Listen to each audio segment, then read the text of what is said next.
सुबह सुबह कुछ लोग रास्ता भटक गए थे। ये इनको सुबह सुबह सुरेंद्र जी लोगों को रास्ता दिखा रहा है। लोग कुछ लोग बिहार से आए थे, इनको रास्ता नहीं पता। Good morning and welcome back to Chalte Raho and roading cycle club. आज हम लोग निकले हैं सुबह, भटकते हुए कहीं जाने के प्रयास कर रहे हैं। शर्मा सर को बोले, शर्मा सर कह रहे हैं ले तो चलेंगे कहीं पे। तो अभी हम लोग जाएंगे कोरोनेशन पार्क। ये कौन सी जगह में पड़ता है सर? ISBT के आसपास कहीं पड़ेगा। ये ISBT के आसपास कहीं पड़ता है। तो वहीं जाके वहीं पहुंच के देखते क्या है।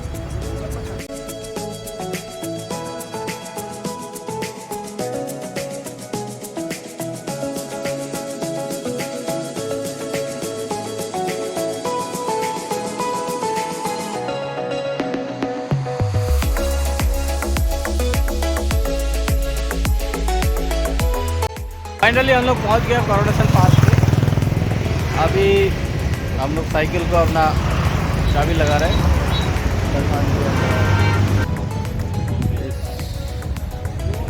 दिल्ली के ऐतिहासिक स्थानों के को देखने की कड़ी में हमारा आज हम यहाँ पर आए हैं कोरोनेशन पार्क। कोरोनेशन पार्क ये ब्रॉडी के पास है, ISBT से आगे।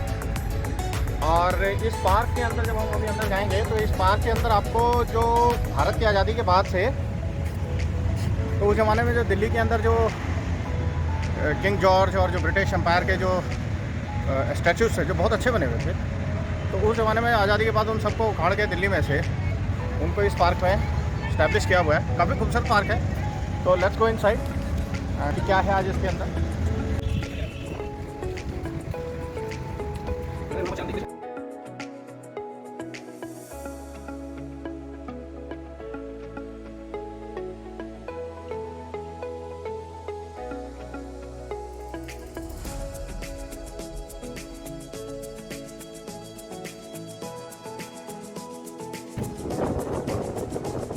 पहला स्टैचू है यहाँ का, तो हम किसका ये पता नहीं, लेकिन बड़ा आयरॉनिक है। ये हिस्ट्री का एक पार्ट है, लेकिन लोगों ने जो है ये दिल्ली सरकार की नाकामी कहेंगे कि इसके अंदर इसका कोई हिस्ट्री के बारे में कोई लिखा नहीं है कि ये किन की मूर्ति है।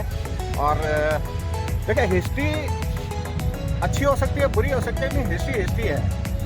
आपका इतिहास दिल्ली के अंदर इतनी सारी चीज़ें देखने के लिए है।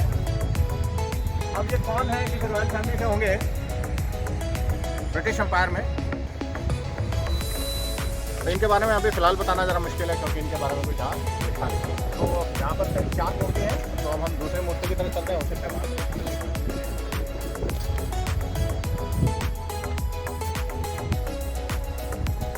तो second statue of the coronation park as usual. जो जैसा पुराने वाले पहले वाले स्टैचू में आपने देखा है, प्लाट के ऊपर कुछ भी नहीं लिखा। बहुत खूबसूरत मूर्ति है।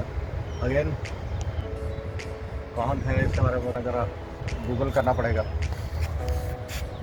इतिहास को जिस तरीके से नेगलेक्ट हमारे यहाँ करते हैं, अगर यही चीज़ अगर किसी यूरोप के किसी कंट्री में हो तो हिंदुस्तान से लोग जाएंगे, टिकट लेंगे, वहाँ पैसा देंगे। लेकिन अपने दिल्ली के अंदर ऐसी जगह जो मौजूद हैं जिनके बारे में दिल्ली में ज़्यादातर लोग नहीं जानते। इतना खूबसूरत पार्क है। अगर मिथुन से मैं कहूँगा दिखाएंगे कि पार्क की जो लंबाई और चौड़ाई बहुत दूर तक ये पार्क जो फैला हुआ है, लेकिन फिर भी सुबह देखिए कोई नहीं है। इतिहास के बारे में लोग जानना चाहते नहीं। दिल्ली एक ऐतिहासिक शहर है। और तो अभी हम थर्ड स्टैचू के पास है। पंकज राणा ने अभी गूगल किया है इसको, तो ये लॉर्ड इरविन का स्टैचू है। लॉर्ड इरविन के बारे में हमें कुछ और जानने की ज़रूरत है।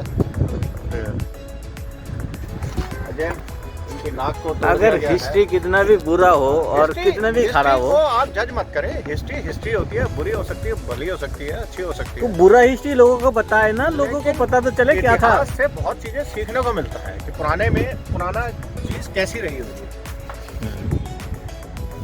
अब इनकी नाक को तोड़ दिया गया, हो सकता है उसी जमाने में तोड़ दिया गया हो।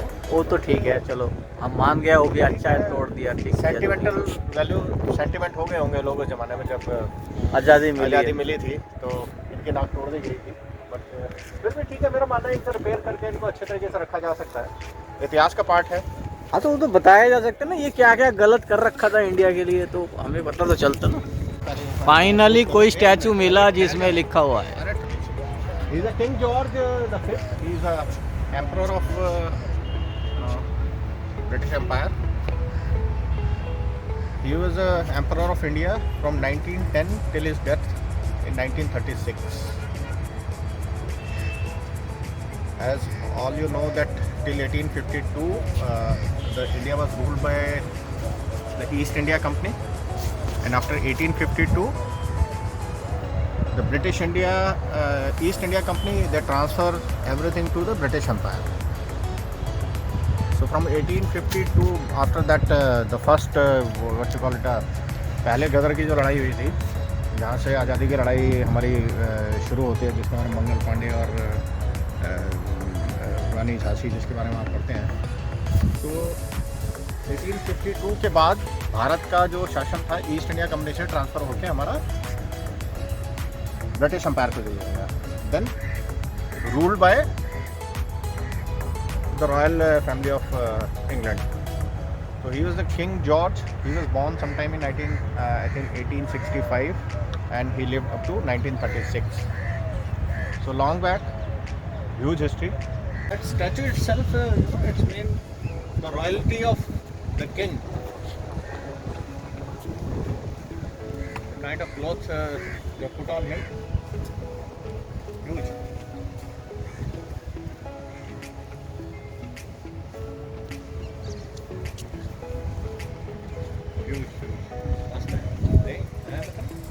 यस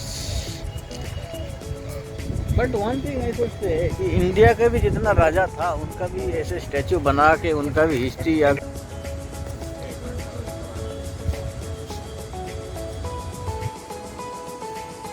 अभी हम जिस स्टैचू के सामने खड़े हैं इनका नाम लॉर्ड विलिंगडन है and he was the 22nd Viceroy General and Viceroy and Governor General of India, and he died in 1941, and he was also a Prime Minister of Canada sometime 1926.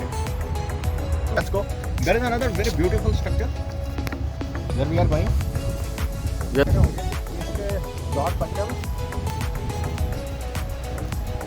पहला दरबार 1912 में जब किंग जॉर्ज हिंदुस्तान आए थे तो पहला दरबार ठीक इस जगह पे ऑर्गेनाइज किया था।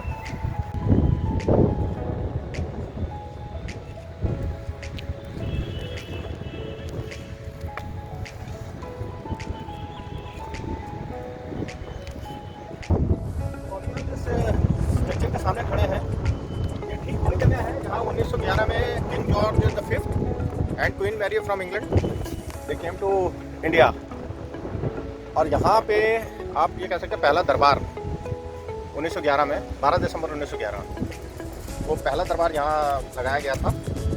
और ये जो स्टैचू है स्ट्रक्चर जो है ये उस याद में यहाँ पे खड़ा किया गया है। जैसा कि इस प्लाट में लिखा है Here on the 1st December 1912 His Imperial Majesty King George V, Emperor of India, accompanied by the Queen Empress in Solomon दरबार। तो बहुत ही खूबसूरत, इसको तो प्रिजर्व किया हुआ है प्रॉपरली। फिर भी अगर आप देखें तो कुछ मोस्ट लोग अपने नाम यहाँ पे लिखते चले जाते हैं और नीलम दास खड़ी है। तो बहुत ही आज खूबसूरत है, लोग अपना एक्सरसाइज करते हुए।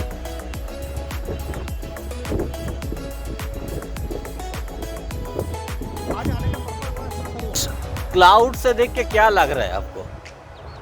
सर ऐसा करना झुकेगा नहीं साला।